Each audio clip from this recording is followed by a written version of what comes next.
Camilla Valieva, tears and trauma. This is not what sports should be like. The final of the women's figure skating was indeed the dramatic epicenter of these Olympic Games. It was about astonishingly beautiful, extraordinarily athletic performances, broken girls and broken dreams. It was like a social experiment. Turn up the pressure on 3 Russian teenagers to unimaginable extremes and see how they survive. The result of that experiment: you win only 2 medals, not 3. You have a 15-year-old who appears destroyed by these Olympic Games and is silver medalist in tears, swearing that she hates everyone, that she hates the sport and will not go near the ice again. Yes, this must have made great television, but this wasn't fiction.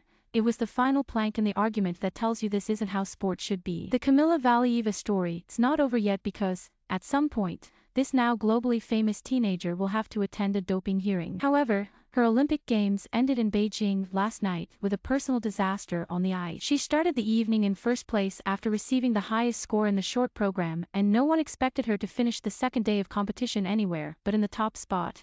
There is a reason that she has been dubbed Miss Perfect. Here, though, the events of the past fortnight finally took their toll. She wasn't clean with her first jump, a quad. With her second, she put her hands down on the ice to maintain her balance and stop her from tumbling. Then it got worse. On the 4th jump, she fell, and she fell again later too. The moment her routine was completed, distress consumed her face. She was still weeping when she was accompanied by her coach, the infamous disciplinarian Tutberidze, to hear her score. The judges then confirmed that Valieva was no longer even among the medals and, from that point, she could barely move. She had to be helped back to her feet. The drama behind the scenes, though, was just getting going. Valieva and her 2 Russian Olympic Committee teammates, Sasha Trusova and Anna Shcherbakova, both 17, have all been groomed for success by Tutberidze in a hothouse, on a diet of quads. You execute a leap with 4 spins and glory is yours. That, at least, is the message. This is why they are known as the Quad Squad, and why they have taken the sport to a new level. How they got to that level is, of course, a matter of controversy. Yet with quads, they can dominate. No one else in the field even attempted one. You also need to stay upright. Last night Valieva tried 3 quads and was horizontal after 2 of them. That was when her dream died. Shcherbakova tried 2 and executed them perfectly. There were no half measures for Trusova, though, she of the dyed red hair and the slightly wild look in her eye. Tutberidze had counseled her to play safe with only the 4 quads. She said,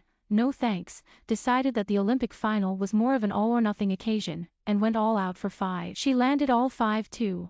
On only 1 did she put a foot out on landing. The judges, however, decided that Shcherbakova's 2 beat Trusova's 5. This was not news that Trusova took well. Tutberidze then tried to comfort Trusova, who dissolved into hysterical tears and pushed her coach away. "You knew everything. I hate all of you," Trusova lamented. "I will never go on the ice again in my life. I hate this sport. I hate it. You can't do it this way. You can't do it this way. Everyone has a gold medal, but not me. You knew everything."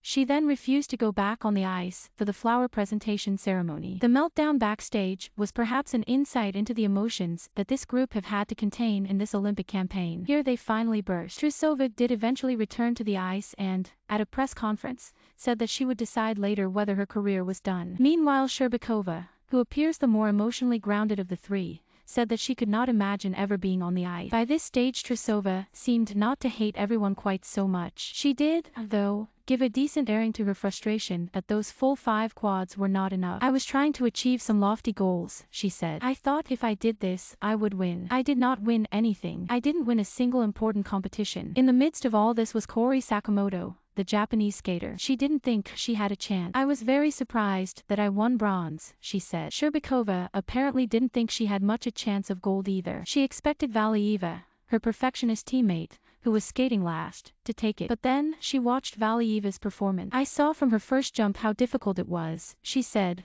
"What a burden it was. If ever there were a time when 15 looked too young to be bearing such a burden, this was it. And it should never be permitted to happen again." Amid all the rage around Valieva's drugs test, a valid debate has grown about figure skating and a reasonable minimum age. If Valieva is a protected person under World Anti-Doping Agency rules, and therefore too young to have to follow the same rules as every other athlete, then maybe protected athletes should have to wait until they are no longer protected to compete. There is now a minimum age in Olympic gymnastics of 16. Figure skating should follow and take it up to 17. And that is not only about applying the same anti-doping regulation. It is about allowing athletes to develop and not be hothoused as prepubescent. Valieva was the youngest of the 25 finalists. The 3 Russians were among the youngest 6 in the field. Before last night, Trusova's best performance had come when she was 15. Shcherbakova was world champion when she was 16. These are athletic careers that have a minuscule competitive peak. By the time of the next Winter Olympics, the quad squad will be long gone and the next generation of Russian girls will have taken their place. Who knows if we will ever see Valieva again? There were athletes here who finished lower down the field,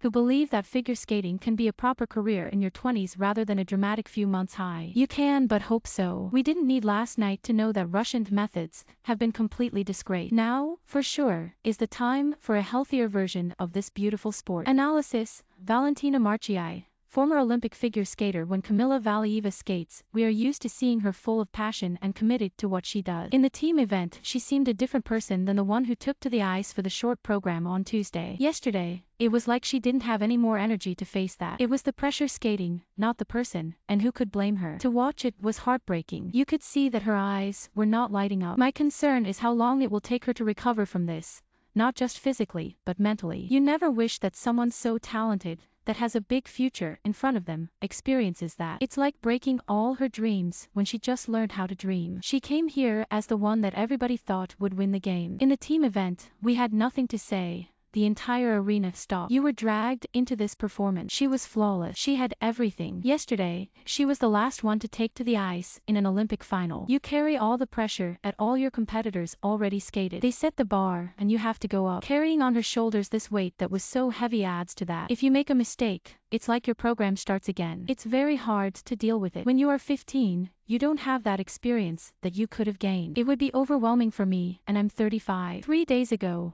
all of a sudden there were so many media, and she walked by and people were shouting questions. How do you think a 15-year-old would just go back to their room and not think about that?